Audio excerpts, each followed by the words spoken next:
He's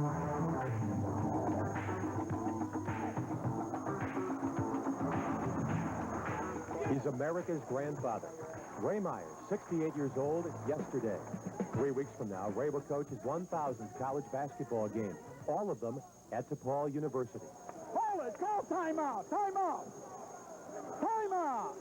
Well, I think that there's really nothing new in basketball over the last 40 years that I've been coaching.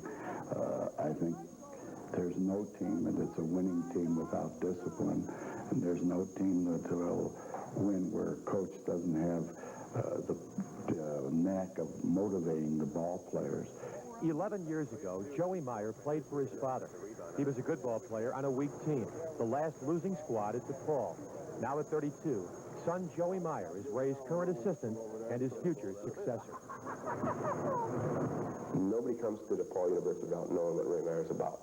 He still may intimidate them, but they know it's coming. Ray Meyer is the biggest thing in DePaul basketball. And they know about him when they come to the program. Otherwise, they wouldn't come to the program. He has everything. He can shoot the ball. He's strong. But the thing that adds to Terry to be one of the best is he's such a great personality. He plays so hard. Every time he walks on the practice floor, it's like a game. And you can say that about very few players across the country. He plays hard every day. Hey, Teddy. Hey, Teddy. He, at times, is brilliant. You look at him and you say he has all the tools, and all we can really do is try to catch his attention and try to make him realize the difference between when he's playing great and when he's kind of drifting. Last year, I used to figure he was an introvert, and I'd let him get away with the little things because I thought he'd go into a shell. But now I discovered the more I jump on him, the more he likes it. Teddy, hey! Hey, hey! When Coach Meyer yells at Teddy Grubbs, how do you react? I do dislike it, and I can put up with it. Even though I dislike it, I can't put up with it. Brett has to come into his own, Chet, to play. He's improved tremendously. What I like about Brett, he's not a great ball player, but he plays within his limitations. And the more he plays, the more he'll improve.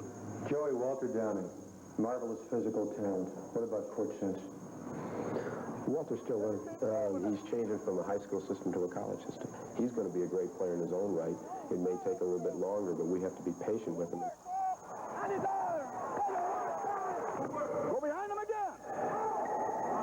Now you're learning, Skip. That's it.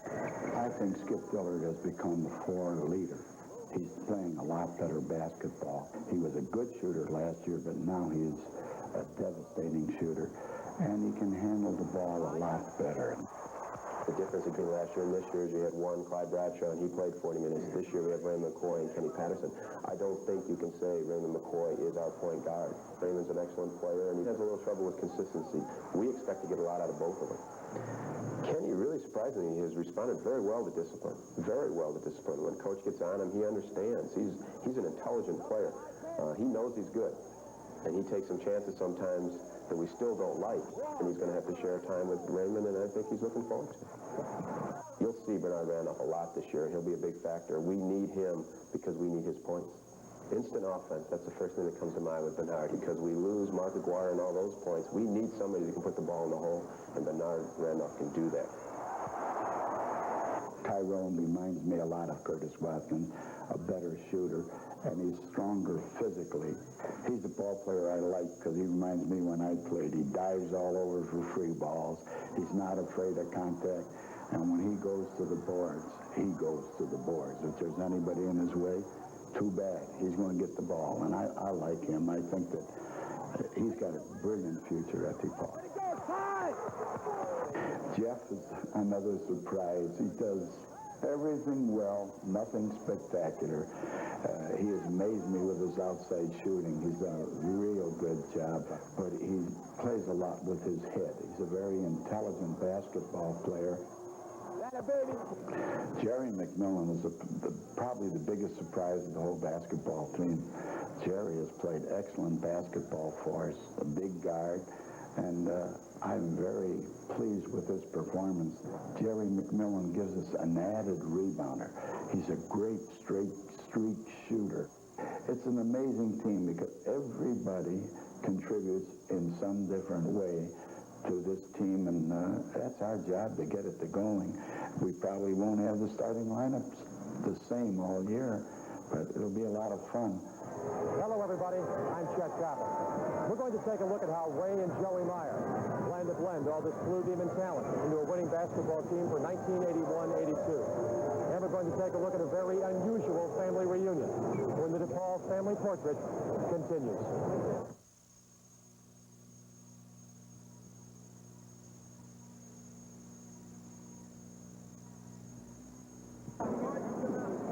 Meyers of all sizes, shapes, and ages gathered to open DePaul's basketball season. Marge Meyer presided over this family reunion, watching her husband Ray and son Joey coach against another son, Tom. Tom is head coach at the University of Illinois at Chicago Circle, which is in its first year of big-time basketball. Tom turned down an assistant's job at DePaul in the mid-60s because the $3,000 salary wasn't enough to support his growing family. Now the eldest son returns as a friendly adversary to his father. What was it like growing up in an atmosphere like this where basketball was not just a game? Basketball, in essence, was a way of life. Never knew Dad. Dad was always away with the Globetrotters or with his team. You know, Mother did most of the raising. She disciplined. Big threat was wait till Dad got home, but Dad was never home for a week, so we didn't have to worry about Dad too much. Mom did most of us, took us to the games, worked with us afterwards. I remember a couple times she got me up out of bed because I got the ball stolen. I still can't dribble, but she got me up out of bed. So I went down when Coach got home about 11 o'clock at night, and Coach had me down in the basement. We practiced dribbling back and forth a little bit. Ray has plenty of coaching help now. Dr. Ken Ceruby and Jim Molinari are both assistants and members of the family. So a lot of places I go recruiting, they always ask me how my father's doing. I guess because I have dark hair like Joey. I tell them he's doing fine. Little they know he has nothing to do with coaching. You ready? Go out and win. Let's do it. Can't be nervous. Come on, let's go now. Be alive on that bench. You know what you got to do with this question, going out and do it. Play slow. 1, 2, 3. That's good luck. Let's play a great ball.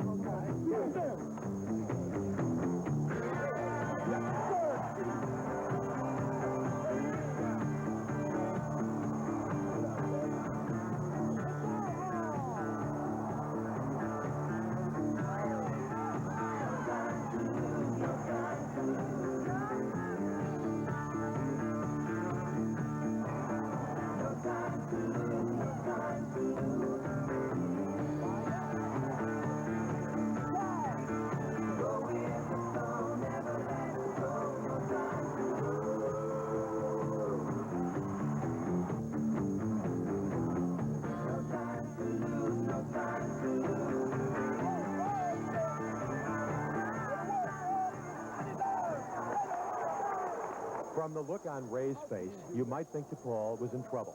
Not so. Everyone in uniform played and scored, and the Blue Demons were never seriously threatened.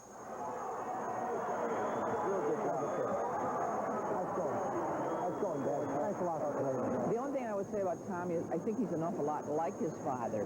And, you know, in disposition, he's got a little of his mother in him, too, because he's very outspoken, which I am, and Ray isn't.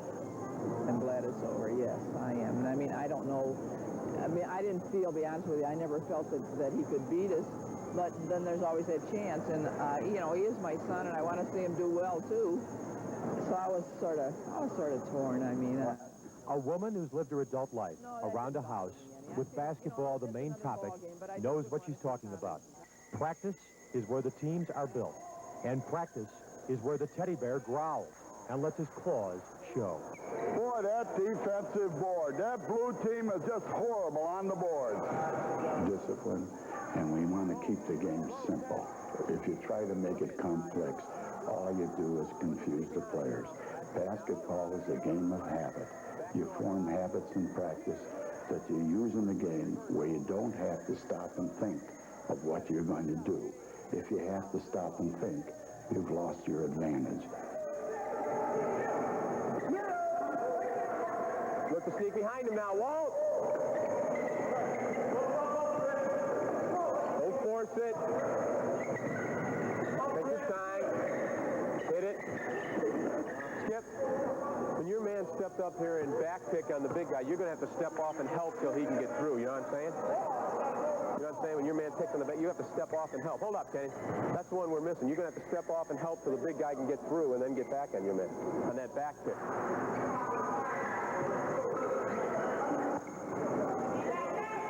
Stay down, Brett. You're too straight, Brett. Get down. See it, Terry. See both.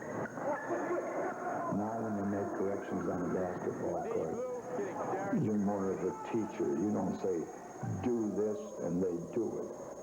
And, you know, you explain why you're doing things rather than just being a dictator. That's the biggest change that I've seen in coaching. No, that ball! Go through! Get out of there, Randolph!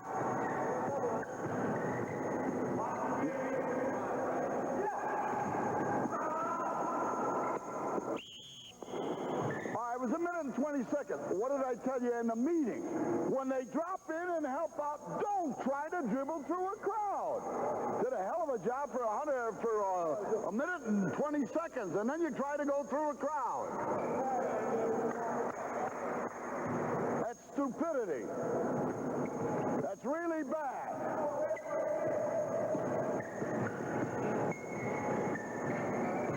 Get him in there. You got him trapped. Oh.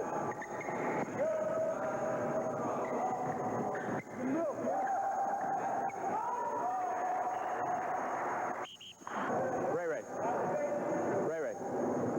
Why Dolphy's so good is because he goes to the hole once in a while. You got to take it in there and make somebody play it. You're too defensive-minded out here. Take it to the hole. If you don't have it, back it out then. They are tremendous practice players along with being game players. They want to play every single day. These kids play hard. The problem is finding the right combinations for a particular moment. Ball, 3. At our request, the Blue Demons followed up one of their practices by gathering near the campus to talk about this year's team. Since we're a young team, we have to worry about everybody. First we gotta feel our way around and see what we can do and what we can't do, and then we'll be able to establish ourselves on the court, and then we'll know. Like Louisville, UCLA, Birmingham. Alabama, Birmingham, Syracuse, Marquette, those type of teams are good tough for us. We've run in the past, but I think this year we'll be able to run that much harder. We got 5 solid guards. This one, I can get a break. Mcmillan's playing great. Everything's going. One of the best things about the whole team, though, is that everybody can shoot. I think we can play defense like we can shoot, boy. We be something else. Superstar Mark Riley, superstar Clyde Bradshaw, so how you feel now? It's just we don't have to depend on one person. We just depend on each other more now. Plus, we got so much help coming off the bench, man. We can afford to make a few mistakes now. Everybody wants to sit down 5 minutes and come back stronger now. Coach says everybody but me. He said everybody but me. I don't even get a break in practice. Last year I used to get a break in practice. When you was in high school, right, you were so great because you taught everybody. You just stand there like this. Wait a minute. Let me finish, please. Go ahead. Do you have manners? Okay. So this is how you were speaking to everyone. You just stand there. Man, you must be friends with Jack and the Big Stuff. So you were just standing there. Man, we played people 6'10 and a half, 6'11. I'm one. See, everybody else was little. And all I had to do was worry about that 6'7", 6'11". Come here. Boom, I got Brett boxed out. I'm going to the board. Here comes Terry. I go up, shake Brett up. And then go to the middle. Here comes Teddy. Boom. Everybody's strong. I used to be the strongest one in high school. Man. I've been good in college. It's rough. It's hard, though. It's physical. It's real physical. Yeah, I get hurt when I first came. I get hurt every day. I'm big. Wrist, face, everything. It's the infirmary. I stick every day. Oh, study hall. It's more of a college atmosphere at DePaul than ever before. They seem to have great unity. And I think that stems from the leadership that Terry Cummings and Skip Diller are giving the young players. They want to play, they want to win, and they want to be together.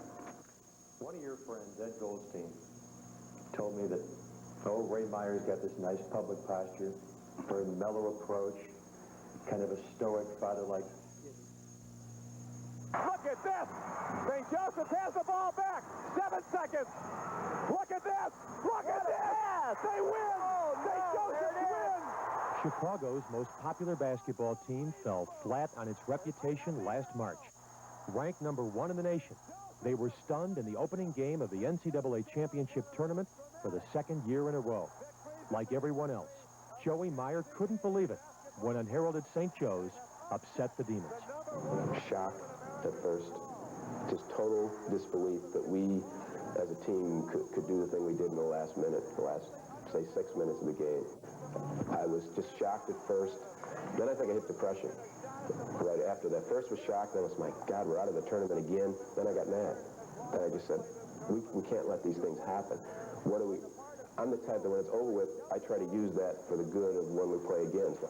This is a team that's going to have to develop their own personality, their own character. It's a team of 11 players, and everyone will contribute. It's not like other years where we played 5 or 6 ball players. I think you're going to see games this year with different starting lineups and different players going so far as 10, 11 players in a ball game. We have limitations with some of the ball players, and others will have to take up that slack. I think it's an entirely different outlook. This team has to prove himself.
40 years of lousy calls. How do you maintain all this enthusiasm? How do you keep it from getting boring? Well, I think, Chet, it used to bother me for about the first 20 years, and I used to carry the games home with me and walk the streets at night.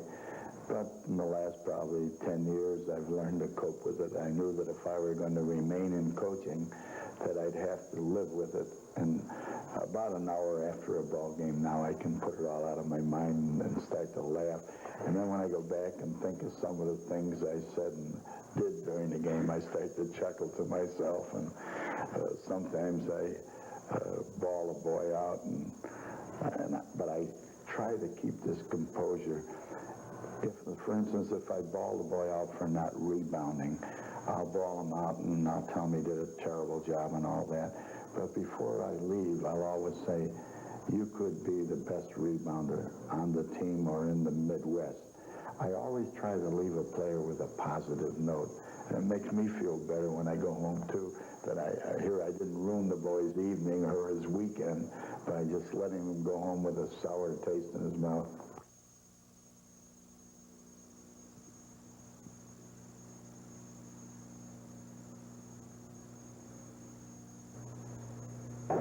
The Blue Demons may have trouble really getting their picture in focus during the early part of the basketball season. But it is a club that could be very difficult to beat when the tournament finally rolls around. If so, this year's DePaul family portrait could be a winner.